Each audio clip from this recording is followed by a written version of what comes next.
Problem হচ্ছে বৃষ্টির জন্য কাদা কাদা হয়ে গেছে। টনিক সিনেমাটা শুটিং হয়েছিল। এই হচ্ছে সেই লামাহাটার উঁচু উঁচু পাইন গাছের জঙ্গল, যেইকে সেই আবার পুরো একদম কুয়াশা হয়ে গেল চারিদিকে, আবার মেঘ চলে এলো একদম।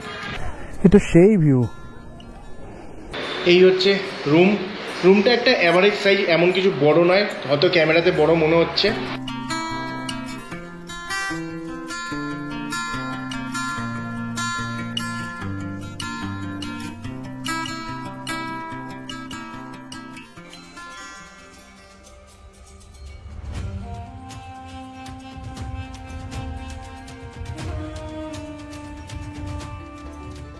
So good morning from Darjeeling. আজকে হচ্ছে দার্জিলিংয়ে আমাদের তৃতীয় দিন। আজকে হচ্ছে 21শে মে 2025, সকাল টাইম হচ্ছে এখন 8:45।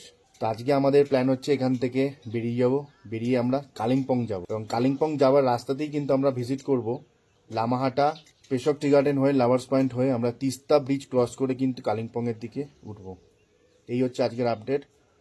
তো দার্জিলিংয়ে আজকেও সেই ওয়েদার পুরো ডাল, বাইরের ভিউ কিন্তু কিছুটা এরকম।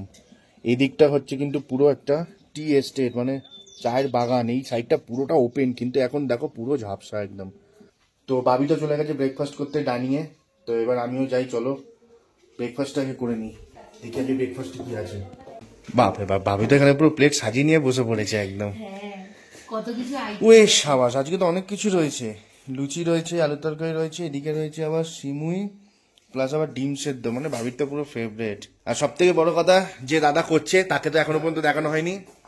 এ হচ্ছে মন্টুদা, দাদা আমাদের বেহালারই বাসিন্দা, কলকাতার লোক। তার সাথে এই চাচাজি রয়েছেন, চাচাজি আবার এখানকার স্থানীয়। হ্যাঁ, চাচাজি এখানকার স্থানীয়। তো মন্টুদার কিন্তু আমাদের খুব সুন্দরভাবে আতিথেয়তা করেছে, খুব সুন্দরভাবে, খুব সুন্দর সুন্দর টেস্টের খাবার দাবার সব রান্নাও করে খাইয়েছে। তো মন্টুদা খুব অনেক অনেক থ্যাংক ইউ। ধন্যবাদ। ঠিক আছে, আবার যখন আসবো আবার দেখা হবে। হ্যাঁ হ্যাঁ হ্যাঁ, একদম একদম।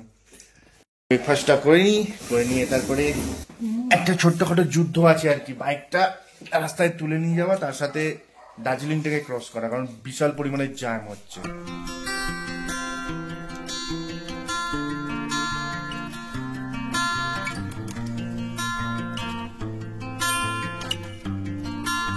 ভিউটা বেরোনোর টাইমে দেখো কিরকম প্রকৃতি খামখেয়ালি পড়া কিরম ভাবে করে, দেখো একবার।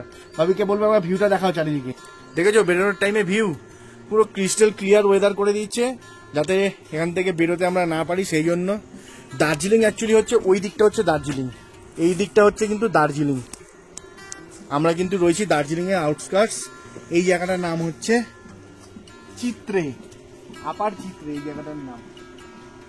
তো হোমস্টেটা কিন্তু খুবই ভালো, মাস্ট রেকমেন্ডেড। তোমরা যদি দার্জিলিং থেকে আসো, যদি অফবিট থাকতে পছন্দ করো, নিরিবিলি শান্ত পরিবেশে, তাহলে কিন্তু তোমরা এই হোমস্টেতে আসতেই পারো। কন্ট্যাক্ট ডিটেলস আমি কিন্তু ডেসক্রিপশনে দিয়ে দিচ্ছি, তোমরা চাইলে সৌভিকদার সাথে কথাবার্তা বলে নিতে পারো। চলো এবার বেরোনো যাক। এই রাস্তাটা না হোমস্টের বিভৎস খারাপ, আর তার মধ্যে এরকম ঝুড়ো পাথর তো রয়েছে, কিন্তু এটা প্রবলেম নয়। প্রবলেম হচ্ছে বৃষ্টির জন্য কাদা কাদা হয়ে গেছে, যার জন্য আরো গাড়ি স্কিড করছিল। মানে বাবিকে হইতে আস্তে আস্তে হেঁটে হেঁটে ওঠ, আমি তারপর আসছি। ও এসে এখানে বসে আছে। মেন রাস্তা চলে এসছে, আমরা এবার যাবো এইদিকে। আর এই রাস্তাটা এদিক দিয়ে লিবং চলে যাচ্ছে, জানি তো। এই রাস্তাটা ওঠা নামাটাই খালি বাইক নিয়ে একটা যুদ্ধ। হেঁটে কোনো প্রবলেম নেই, বা চার চাকাতেও তো কোনো অসুবিধা হচ্ছিল না। দেখি এখানে এই রঙ্গিত টি গার্ডেনে original authentic T, milk tea. अच्छा ये क्या, ये नीचे वाला जो चाय बागान है, इस चाय बागान का चाय है क्या? এটা 200 টাকা। এ 200 বলে না, 250 গ্রাম का? हाँ 150। ये कितना? 100 গ্রাম আছে 80 টাকা। আচ্ছা, আর এটা আছে 250 গ্রাম 150 টাকা। তাহলে এটাই তো নেওয়া বেটার। এখানে কিন্তু সব এই চায়ের দোকানগুলো রয়েছে না, খুব কম দামে কিন্তু চাটা বিক্রি করছে। এবং ওই যে আমাদের হোমস্টে থেকে যে নিচে চা বাগানটা দেখা যাচ্ছিল, সব কিন্তু ওই চা বাগানেরই কিন্তু চা, অথেন্টিক চা একেবারে। এই দেখো আবার কুয়াশা এসে গেল, দেখো একটু আগে রোদ ছিল, আবার কুয়াশা হয়ে গেল। এরম ভাবেই চলবে রাস্তাঘাট এখানকার। এটাই দার্জিলিং এর সৌন্দর্য। তো এখান থেকে আমরা সোজা চলে যাব লামাহাটা, লামাহাটা থেকে আমরা চলে যাব পেশক টি গার্ডেন, তারপর সেখান থেকে লাভার্স পয়েন্ট মিট করে আমরা কিন্তু তিস্তা ব্রিজ ধরে তিস্তা নদী ক্রস করব। ক্রস করে কিন্তু আমরা ঋষি রোড ধরে কালিম্পং যাব। তা আমাদের টোটাল রাস্তার ডিস্টেন্স হচ্ছে কালিম্পংয়ের যে হোমস্টে, সেই হোমস্টে অবধি রাস্তার ডিস্টেন্স হচ্ছে 65 কিলোমিটার। টাইম লাগবে মোটামুটি 3 ঘন্টা 2 মিনিট। মানে রাস্তায় কিন্তু বেশ ভালোই জ্যাম পাবো আমরা। এই হচ্ছে তেনজিং রক। এই রকে কিন্তু ওই টনিক সিনেমাটা শুটিং হয়েছিল। এখানে কিন্তু ওই রকটা ক্লাইম্ব করা যায়, 100 টাকা না 150 টাকা করে নেয়। যেখানে কিন্তু মেহুনা সিনেমাটা শুটিং হয়েছিল।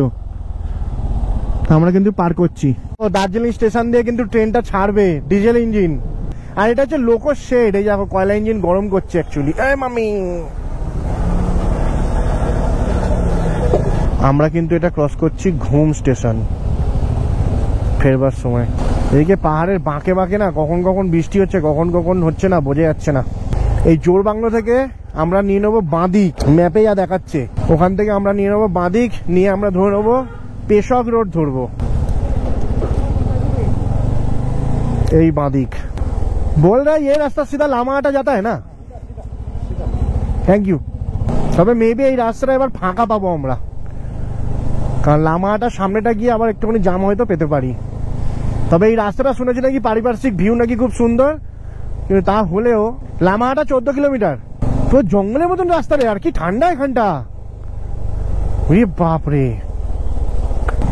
এই পেশক রোডটা তো পুরো কাঁপিয়ে দিচ্ছে একদম, সেই লেভেলের ঠান্ডা। কারণ এইটা পুরো চারদিকটা জঙ্গল টাইপের, বুঝলে তো। আর তার মধ্যে পুরো এরকম ঘন মেঘ, হ্যাঁ। আর না পুরো কাঁপিয়ে দিচ্ছে, কনকন করছে, পুরো হাত পা পুরো ঠান্ডা হয়ে গেছে একদম। আর তার মধ্যে রাস্তা জাস্ট এঁকে বেঁকে চলছে, মানে 10 মিটারও কোথাও সোজা রাস্তা নেই আর কি। অসাধারণ অসাধারণ, মানে এই ভিউ নিয়ে তো কিছু বলার নেই, জাস্ট অসাধারণ।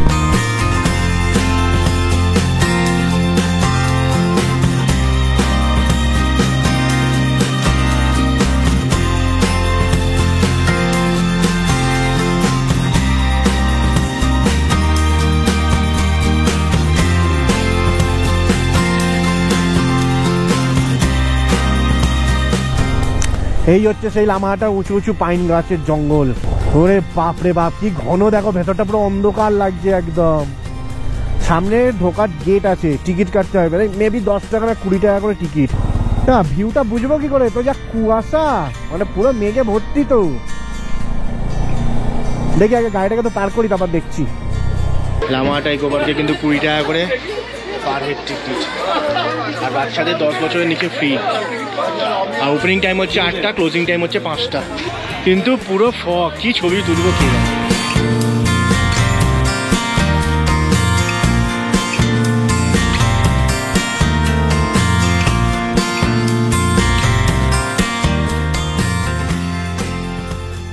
লামাহাটার ওয়াকিং ট্রেল, আমরা কিন্তু এখন হেঁটে হেঁটে উঠছি। এই যে ও রে বাপ রে বাপ, আর উপরে ভিউটা দেখো। এই জিনিসটা আমার দেখার খুব ইচ্ছা ছিল, যে সত্যি এরকম সারিবদ্ধভাবে সাজানো পুরো। আর আমরা যখন রাস্তা দিয়ে আসছিলাম এত ফগি ওয়েদার, ভাবলাম দেখতে পাবো না, বাট এখানে নামার সঙ্গে সঙ্গে পুরো ওয়েদারটা ক্লিয়ার হয়ে গেল। পুরোটা ক্লিয়ার, পুরোটা। এখানে কিন্তু সুন্দর সুন্দর কিছু ছবি ক্লিক করেছি, আরও করবো উপরে গিয়ে। ছবিগুলো দেখতে হলে ডেসক্রিপশান দেওয়া ফেসবুক আইডিটাকে অবশ্যই ফলো করে নাও। আমি যতটা শুনেছি, জানি না এটা ভুল না ঠিক, যে এরকম একটা প্রাপ্তবয়স্ক পাইন গাছ মানে এত বড় হতে কমপক্ষে 300 থেকে 350 বছর টাইম লাগে। এটা যখন আমরা ইস্ট সিকিমে নাতাংবেলিতে ছিলাম, সেই নাতাংবেলি হোমস্টের যিনি ওনার, উনি বলেছিলেন।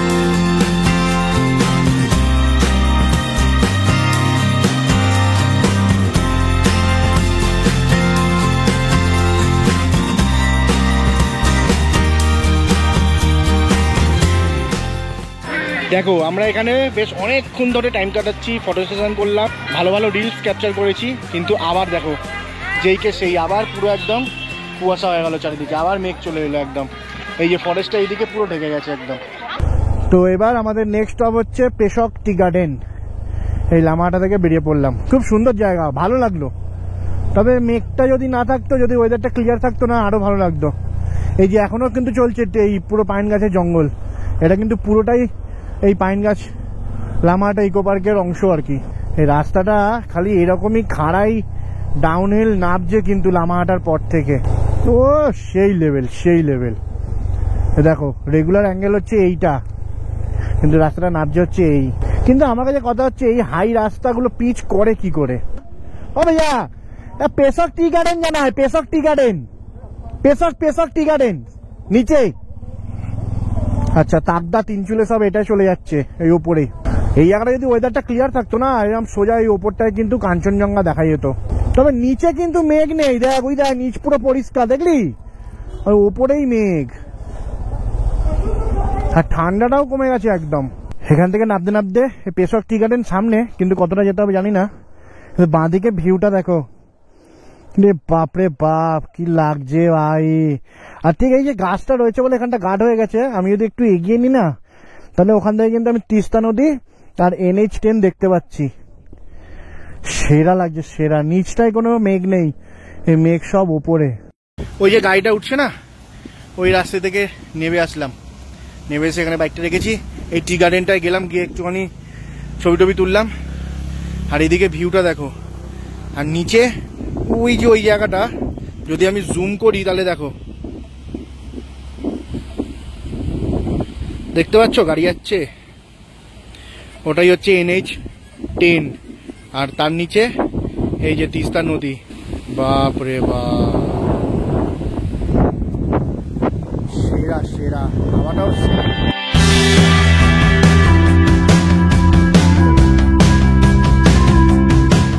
সো ফাইনালি আমরা কিন্তু চলে এসেছি লাভার্স পয়েন্ট। কিন্তু এই জায়গাটাকে লাভার্স পয়েন্ট কেন বলে জানি না, তবে দুটো নদীর সংমিশ্রণ নাকি দেখা যায় এখান থেকে। আরে সাবাস, এ তো সেই ভিউ। ওইখানে মেলি ব্রিজ দেখা যাচ্ছে, ওইটা মেলি ব্রিজ। মেলি ব্রিজ মানে ওই পাহাড়টা সিকিম চলে গেল, ওইটা মেলি ব্রিজ দেখা যাচ্ছে যেটাতে আমরা সিকিম ঢুকেছিলাম। আমরা নিচে নামবো, নিচে নেবে রাস্তা ক্রস করবো, ওই যে NH10 ওই যে নিচে, ওই দেখো নিচে NH10 গাড়ি যাচ্ছে, ছোট ছোট লাগছে একদম। এই যে রাবার পয়েন্টটা দেখলি, এটা হচ্ছে তিস্তা রঙ্গিতের সংমিশ্রণ। এখন টাইম হচ্ছে 2:42, আর কোথাও দাঁড়াবো না কিন্তু, এবার ডাইরেক্ট একদম হোমস্টেতে। ভাই হেভি জোর খিদে পেয়েছে, ওরে বাপরে। এই তিস্তা ব্রিজের সামনে চলে এসেছি আমরা, ঠিক আছে? এবার রাস্তাটা দেখো কিরম নামছে,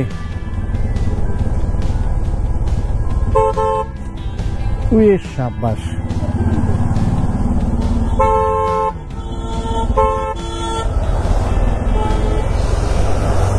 ওরে ভাই রে ভাই রে ভাই,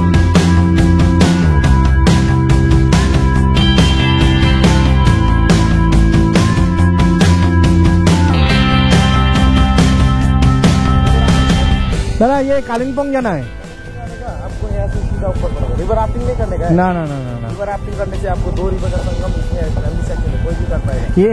ये वाला रास्ता जाता है ना, यहाँ से जाता है ना, सीधा उस तरफ है। तो तीस्ता ब्रिज ये इधर से आएगा ना, तीस्ता ब्रिज।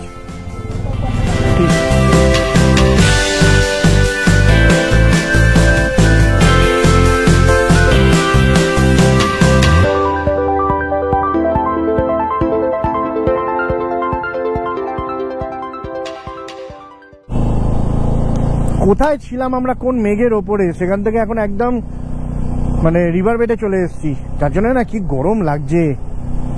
আবার কালিম্পংয়ে তো বলছে নাকি অল্প ঠান্ডা হবে, কারণ দার্জিলিং এর মতন অতটা হবে না, তাহলেও হবে। ও লাভলি অফরোড। এই দেখো তিস্তা ব্রিজ, আমরা কিন্তু এবার ব্রিজ দিয়ে ওইদিকে চলে যাবো, আর ওই রাস্তাটা কিন্তু সোজা চলে যাচ্ছে একদম গ্যাংটক। আমরা ব্রিজের তলা দিয়ে গিয়ে ঘুরে তারপরে উঠবো। বাবা রে বাবা, এখানটাতে ডিপটা কম। জয় বজরংবলী। কাদার ওপর দিয়ে কোনোদিনও যাবে না, কাদার থেকে ভালো কথা জল দিয়ে যাবে, চাকাটা স্কিড করবে না। আর এটা কিন্তু ট্রেন লাইনের জন্য ব্রিজটা তৈরি হচ্ছে, এই যে থাম্বাটা, বাপরে বাপ কি বড় পিলার। তিস্তার জল এবারেও ঘোলা, তিস্তারা সবুজ জল 2 বছর ধরে দেখতেই পাচ্ছি না আমরা। তো আমরা প্রত্যেকবার সিকিম যাওয়ার সময় শিলিগুড়ি দিয়ে ওই দিক দিয়ে আসি, এসে তারপর আমরা এদিকে বেরিয়ে যাই, কিন্তু এবারে আমরা এখান থেকেই ডান দিক নিয়ে নেবো।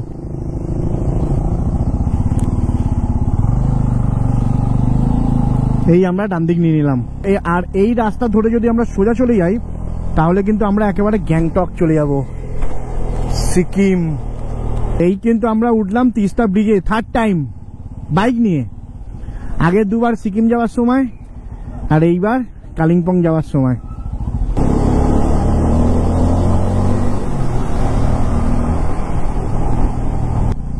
আগে তিস্তা ব্রিজে দাঁড়াতে দিত, কিন্তু এখন আর দাঁড়াতে দেয় না।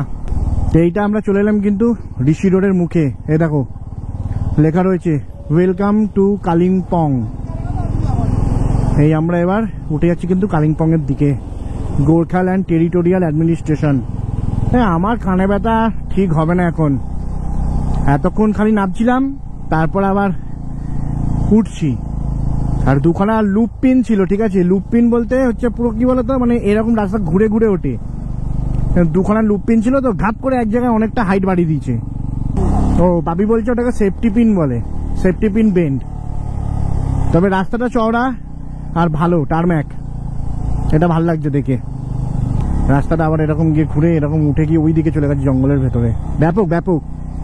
কিন্তু এখানটা গরম লাগছে ভাই, বাইক চালালে ঠিক আছে, নাহলে গরম লাগছে। তো কালিম্পংটাও কিন্তু খুব সুন্দর একটা জায়গা, খুব সুন্দর জায়গা। আমি জানি না ক্যামেরাতে দেখা যাবে কিনা, কিন্তু এই যে বাঁদিকে পুরো কালিম্পং সিটিটা কিন্তু দেখা যাচ্ছে। দেখি যদি এই ওপরটা গিয়ে যদি দেখা যায় বাঁদিকটা, এই দেখো পুরো কালিম্পং সিটিটা দেখা যাচ্ছে একদম। সো আমরা কিন্তু এখন চলে এসেছি কালিম্পংয়ে, কালিম্পং মার্কেটের একদম সামনে, ঠিক আছে। জাস্ট এখান থেকে পায়ে হেঁটে 2 থেকে 3 মিনিট হচ্ছে কালিম্পং মার্কেট। এই হচ্ছে আমাদের রুম নাম্বার 101। এই হচ্ছে রুমটা একটা অ্যাভারেজ সাইজ, এমন কিছু বড় নয়, হয়তো ক্যামেরাতে বড় মনে হচ্ছে। এখানে একটা ডাবল বেড রয়েছে, 2 জন শোয়ার, এখানে একটা ওয়ার্ড্রোব রয়েছে, এক্সট্রা এখানে বোর্ড রয়েছে সব জায়গায়, কিন্তু তারপরেও একটা এক্সট্রা কট দিয়ে দিয়েছে। আচ্ছা, এখানে একটা বড় এরকম আলমারি দিয়েছে, যেটার মধ্যে কিন্তু আমাদের সব জিনিস অলরেডি ঢুকিয়ে সেট করে দিয়েছি। আচ্ছা, এখানে একটা জানলা রয়েছে, আর এখানে রয়েছে টিভি, 2টো ফটো ফ্রেম দিয়েছে, এখানেও একটা ওয়ার্ড্রোব রয়েছে, তার সাথে এখানে একটা টেবিল রয়েছে, ইলেকট্রিক কেটলি দিয়েছে, জল দিয়েছে। আর সব থেকে বড়ো কথা হচ্ছে, এই প্রথমবার দেখলাম কোথাও লেস দিয়েছে, বিস্কুট দিয়েছে, চার সব কিছু সরঞ্জাম তো থাকেই, এবং এখানে ওয়াইফাই পাসওয়ার্ড সবই লিখে দিয়েছে একদম, ঠিক আছে। স্মার্ট টিভি রয়েছে, গার্বেজ রয়েছে। এটা হচ্ছে টয়লেট, ছোট্টর ওপরে কিন্তু খুব সুন্দর, গিজার টিজার সবই রয়েছে, খুব সুন্দর টয়লেট, 2টো স্লিপার দিয়েছে। আর এইটা হচ্ছে ব্যালকানি, এইটা হচ্ছে ব্যালকানিতে বাবি কথা বলছে বাবার সাথে। এইখানে রয়েছে একটা চেয়ার, এখানে একটা চেয়ার, একটা টেবিল, সুন্দর ফুল গাছ লাগানো। আর এই যে একদম রাস্তার ওপর ওই যে আমাদের গাড়ি রাখা, এই যে এইটা হচ্ছে মেন রোড। আর এই যে মার্কেট, এখান থেকে কিন্তু মার্কেটটা শুরু হচ্ছে এই ডান দিকে। খুব সুন্দর লোকেশন, পছন্দ হয়েছে। তো এইখানে আমাদের রুম রেন্ট নিয়েছে পার নাইটের জন্য 1200 টাকা করে। তো আমরা এখানে 2 দিন থাকবো। আজকে সন্ধ্যেবেলাটা হয়তো মার্কেটে একটুখানি ফ্রেশ হয়ে বেরোবো, কালকে সাইট সিইং করে পরশু দিন আমরা এখান থেকে বেরিয়ে যাবো কিন্তু শিলিগুড়ির দিকে। তো আজকে ভিডিওটা বেশি লং করছি না, এটা এখানেই শেষ করছি। ভালো লাগলে লাইক করো, আর এই হোটেলের ডিটেলসটা আমি নাম্বার সব কিছু ডেসক্রিপশানে দিয়ে দিচ্ছি, তোমরা চাইলে কন্ট্যাক্ট করে নিতে পারো। তো tata, take care and good bye.